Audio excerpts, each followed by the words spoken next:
Hi, I'm David Klion. I'm a senior editor at Blogging Heads TV. This is an episode of Democracy in America, which I am guest hosting for Greg Marks, and I'm speaking today with Seth Flaxman. Seth, why don't you introduce yourself? Hi, my name is Seth Flaxman. I'm the executive director and co-founder of Democracy Works, a nonprofit, although most people know us by the name of the site we build, TurboVote. Right, and we'll provide a link to that TurboVote. So this is part of our continuing series with the Democracy Fund, which is one of our investors, and in which we talk to other investees of the Democracy Fund about what they're doing. So, Seth, tell us about Democracy Works and TurboVote, when you founded them and why you founded them, and sort of what their mission is. Sure, yeah. We started the nonprofit, me and my co-founder Katie and I, back in 2010.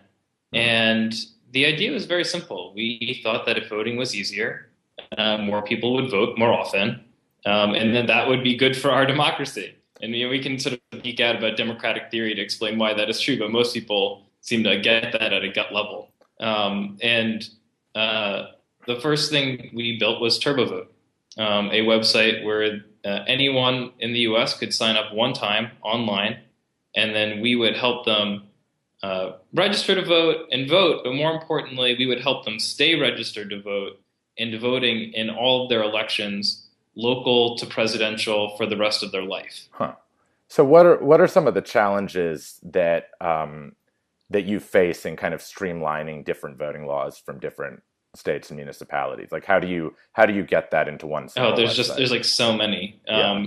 The idea that operationally the way it works is that someone signs up, and then we track their election calendar, school board, primary, special, presidential, and if they need to register to vote or vote by mail, Hmm. which is a big option in now a majority of states where everyone can vote by mail without needing an excuse. Anyway, if you need to register to vote or vote by mail, we'll fill out the paperwork. We'll mail you the paper form with a pre-addressed, pre-stamped envelope, and also email it to you. Hmm. And then we'll send text and email reminders to sign those forms and mail them in by the deadline for your state. And then if you're voting by mail, we'll remind you to send your ballot in by the deadline. If you're voting in person, we would send you a note like tomorrow's your primary election. Here's where your polling place is. Like you said, anywhere there's providing a form or information at the right time, we try to do it.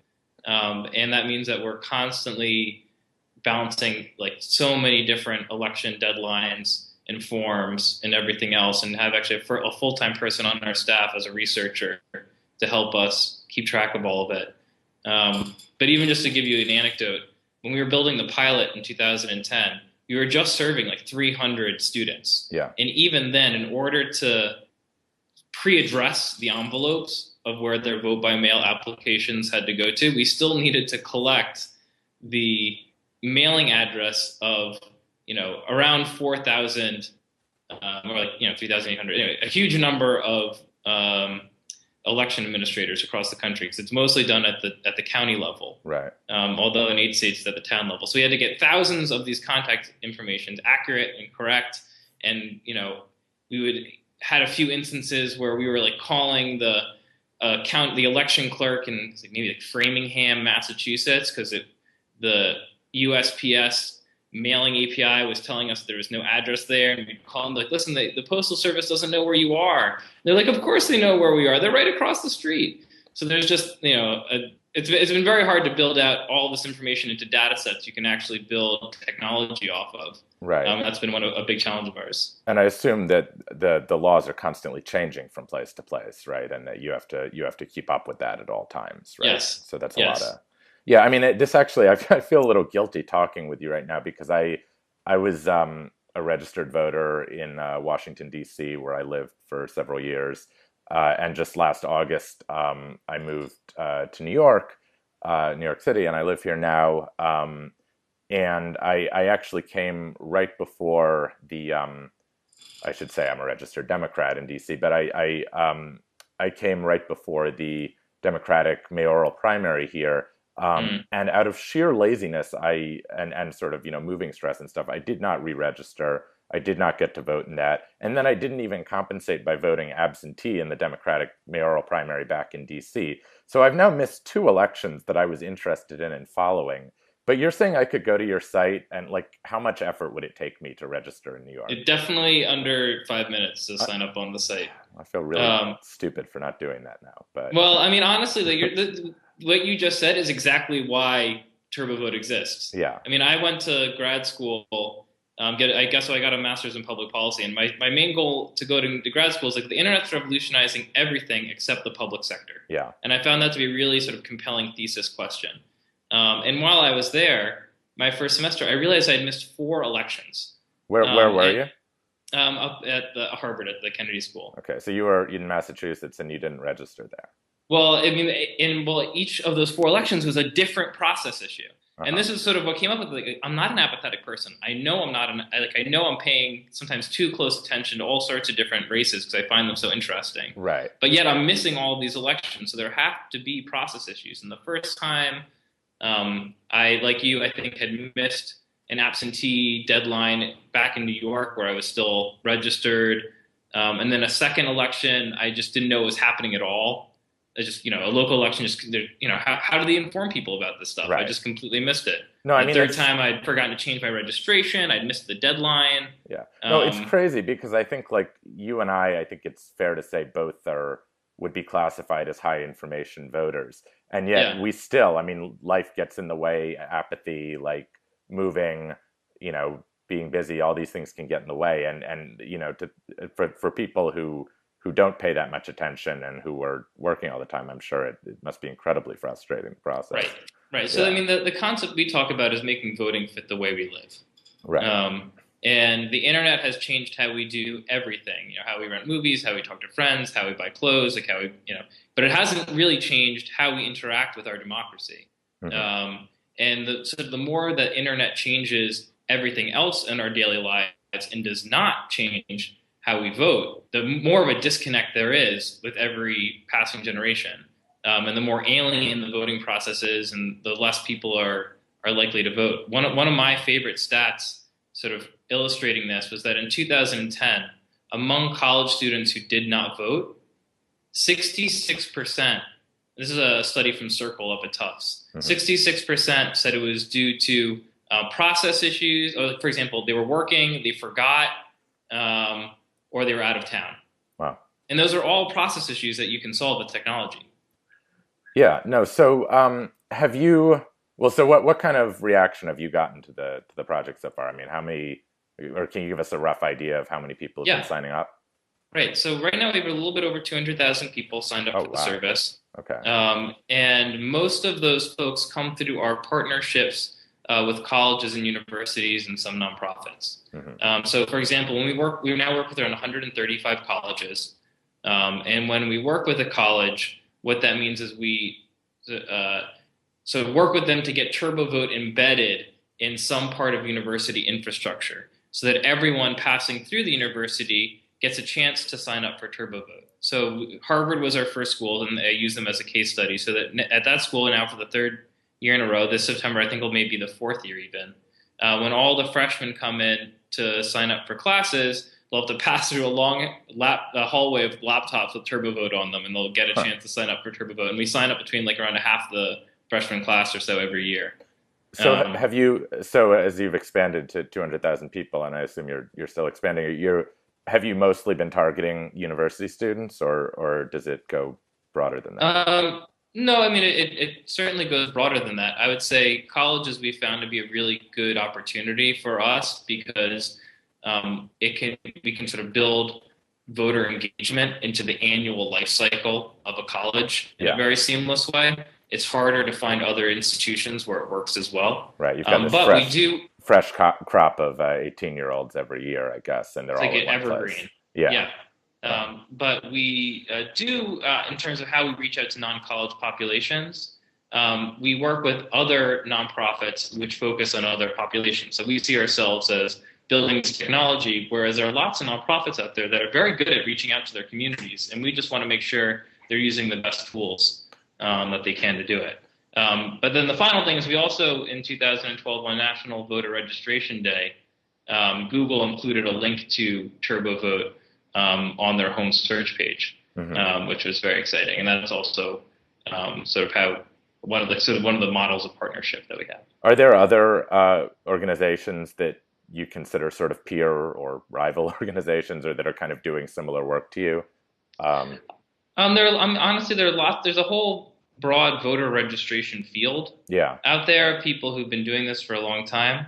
Um, we one see ourselves a little bit differently. We're interested in signing up voters to sort of help them become active voters for life. Hmm. It's a more internet-y perspective on the problem. Yeah. But at the end of the day, I mean, what we're really trying to do is any organization that cares about this, we want to empower them with our technology, and Yeah. that's really how we see ourselves. So have you met any resistance or criticism? Are there people who think that there's too much democracy, or you're facilitating too much voter engagement? Um, oh, that's funny.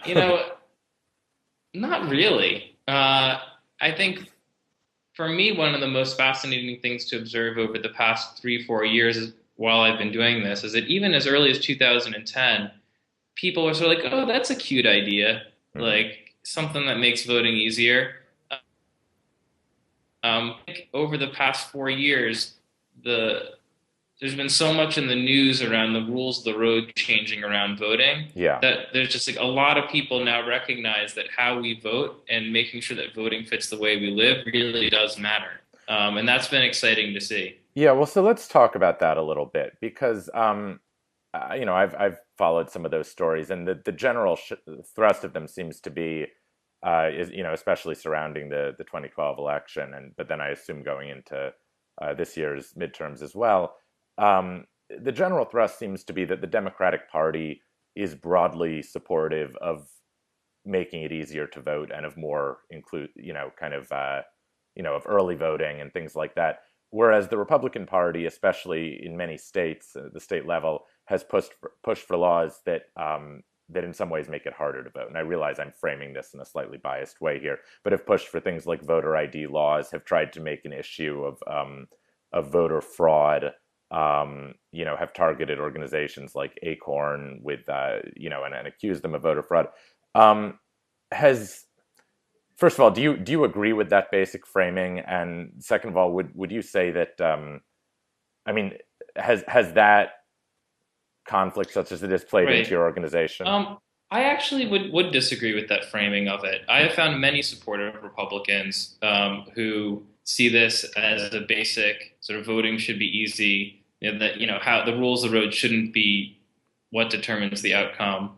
Yeah. And because of that, it's been very exciting to have support for our work from Republicans and Democrats. That said, we don't see ourselves as an advocacy organization. Hmm.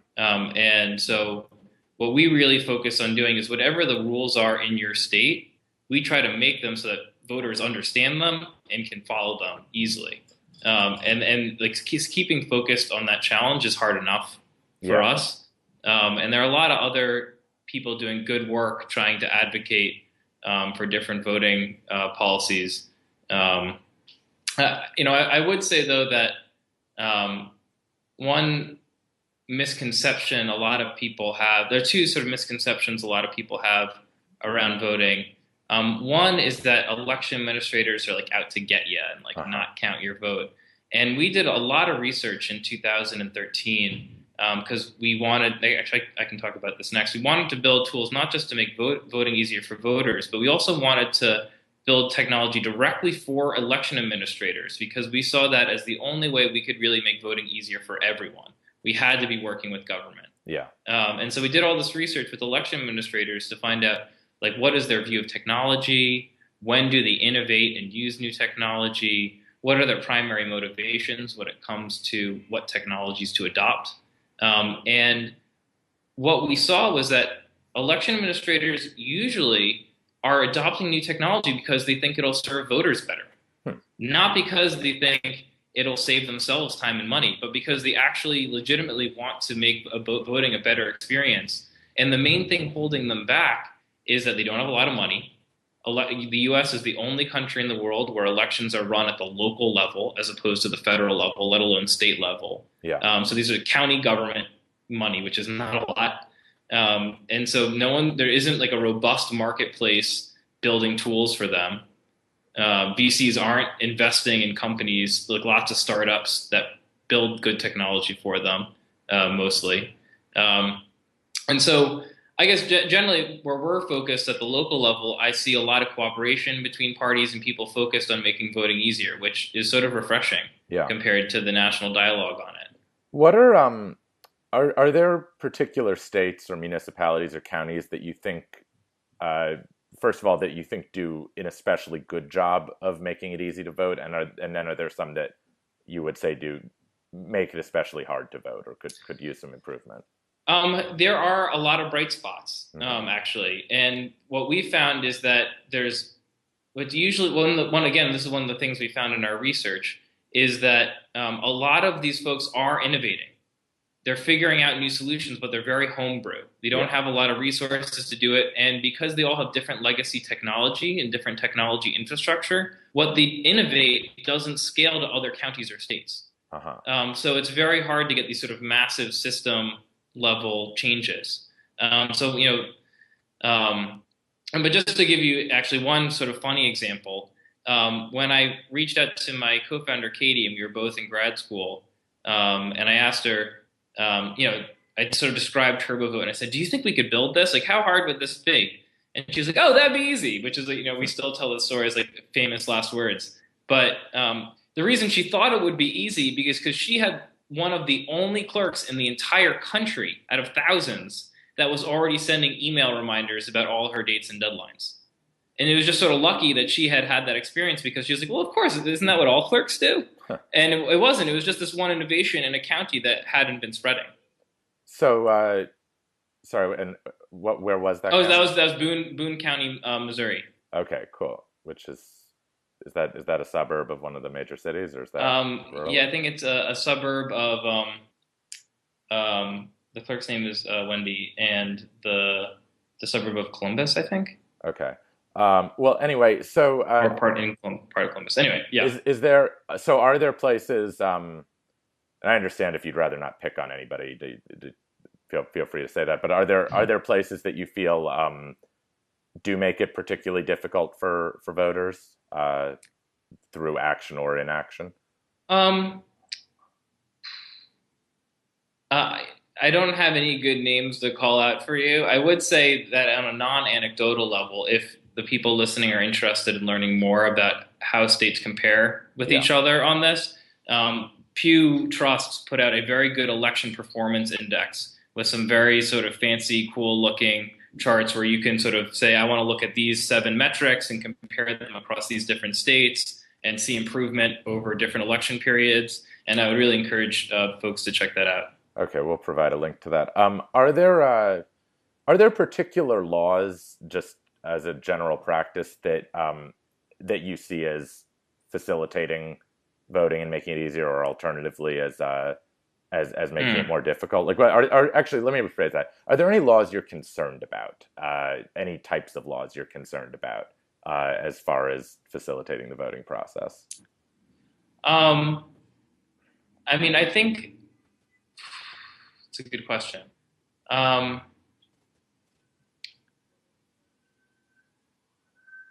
I would say, the um, voter ID laws have the most potential Hmm. to disrupt sort of who's voting and make voting harder.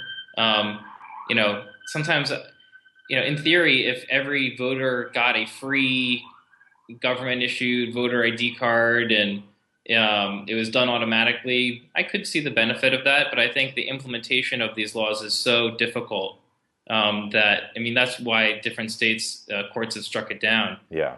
Not at the idea level, but at the implementation level, when it really sort of the proof is that it's going to disenfranchise so many voters. Yeah. And a lot of the frame of this has been not just at the level of affecting Democratic versus Republican turnout, but more specifically a concern that some of these laws might disenfranchise minority voters. Do you think that's a legitimate concern? And does your organization focus on minority outreach? So we see TurboVote as a tool for everyone. Mhm. We're really trying to focus on systemic level change where we can make voting a better experience for every single voter. Um, but the data does show that these laws disproportionately affect historically disenfranchised communities, minority voters. Yeah. That's just a fact.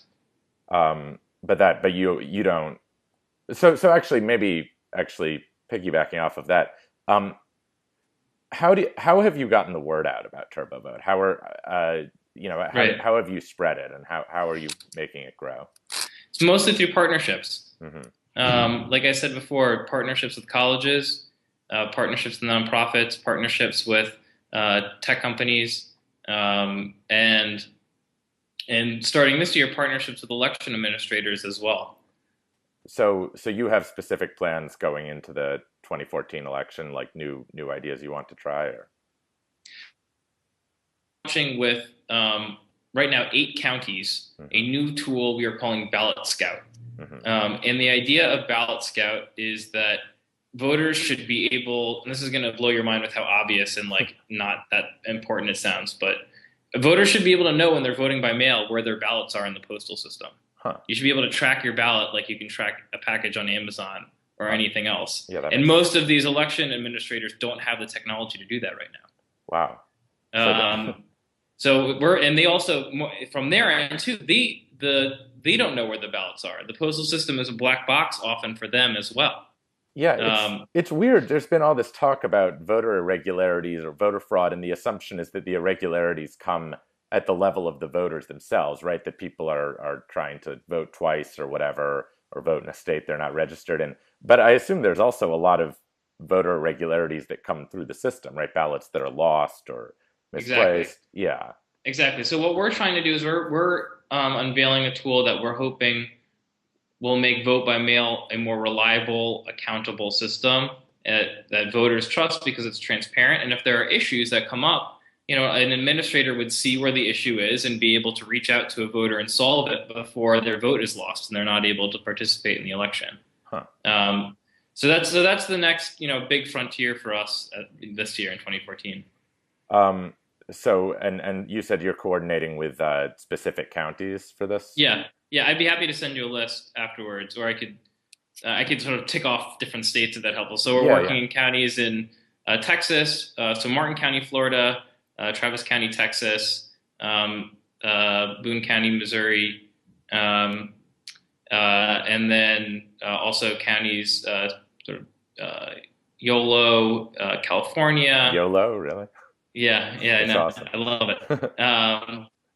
And also in Oregon, Montana, uh, So really all over. Johnson County, Kansas. Yeah, so we purposely chose places in different states Hmm. because we want to build technology that doesn't get tripped up by legacy technology in just one specific area, but can actually be valuable to people no matter what their legacy technology is. And then you hope to be able to scale that up to everywhere then, Yeah, if it exactly, works well. exactly. Um, well, are there any other sort of major projects on the horizon for you guys, or issues relating to voting that we haven't discussed yet that you want to bring up? Um, that's a good question. For us right now, the launching Ballot Scout is the next big project for us. And for TurboVote, we're just making sure that we're keeping up on all the different nuance changes that are happening in states around the country. Because in some ways, the harder different places make it to vote, the more work we have to do because there's more things we need to clarify and make easier for voters. Yeah. And for now, that's really our main focus. I mean, have you had to face? Are there misinformation campaigns out there? I mean, what are do voters are do you find yourself clearing up for voters like things that they didn't realize about how the process works, or? all the time. Like what? All the time. But it's not like caused by misinformation campaigns most of Hmm. the time. It's just that people don't know, especially since we're serving so many people who are voting for the first time. If you're a lifelong voter, you sort of take for granted how the system works, Right. but it's not obvious. It's not straightforward, and so there will often, for example, when we're helping someone vote by mail, make sure they really understand that you have to apply to vote by mail. Yeah. Like we are helping with the application to vote by mail. We're not mailing you the Yeah. and there's just sort of different little things like that all the time that we're helping to clear up. Um, I guess last question then. So, going back to when you started this, was there like a moment when it clicked for you that you specifically wanted to work at the intersection of technology and voter registration? I mean, what really was your kind of defining inspiration for this project? Oh, so like I said, I was in grad school with this very specific question in mind around why the internet had revolutionized everything except the public sector. But for me, what really made me interested in applying that question to how we interact with voting was one, the sort of personal experience I had where I was missing all these elections. And I was like, this is a problem that I can solve. It just made, I saw the solution. It made sense.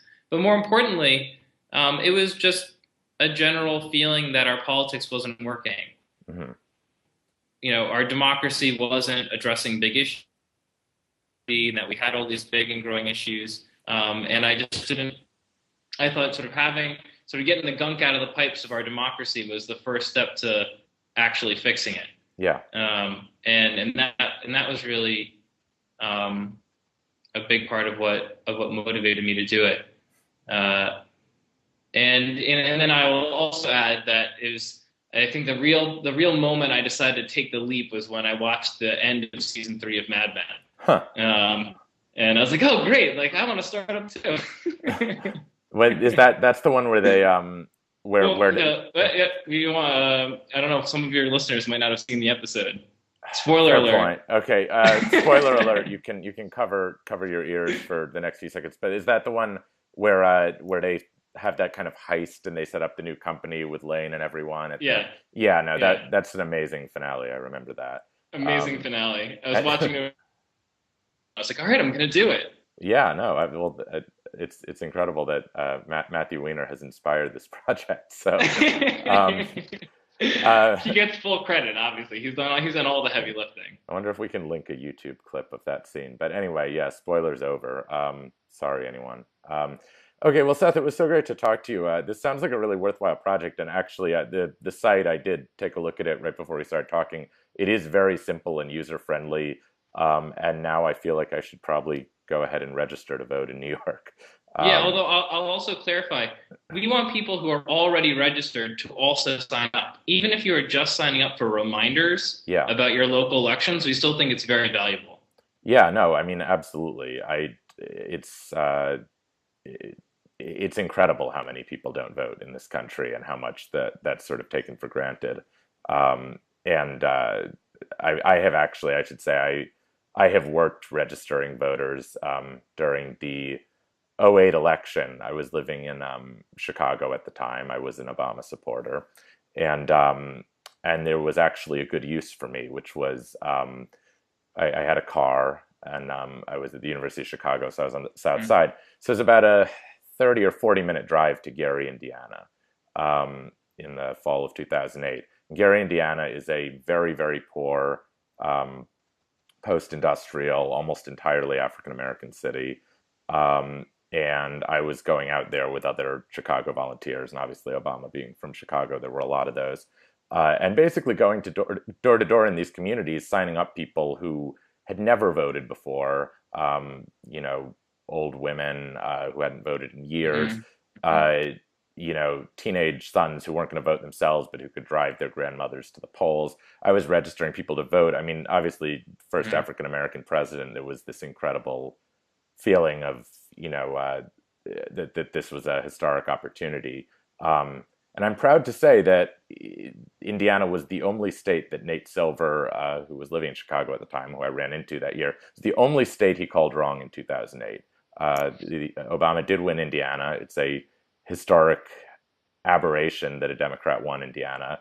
And Nate Silver later in his wrap up credited Chicago volunteers in Gary for making that happen. So I will claim personal credit for Obama winning Indiana.